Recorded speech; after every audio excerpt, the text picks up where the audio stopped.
Pourquoi ce livre? Parce que j'ai l'impression qu'aujourd'hui, tout le monde se dit républicain, mais que sous ce mot, sous cet adjectif et sous le mot de république, on met en fait des choses très différentes.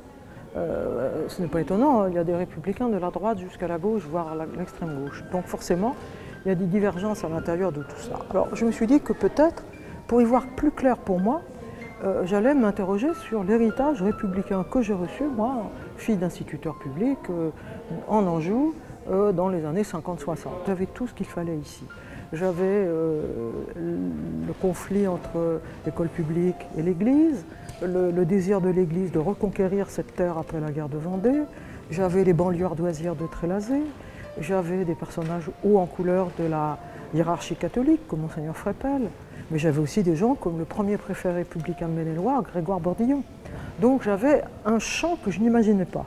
Et puis j'avais l'enfance, celle que je l'avais connue, mes parents, leur formation, leur façon d'être. Donc voilà, je me suis dit, je peux décrire un parcours républicain et ça peut aider à comprendre qu'aujourd'hui, il faut faire attention. Il ne faut pas avoir une vision de la République étroite, raide, trop identitaire. Il faut une République ouverte et qui ait de la mémoire aussi.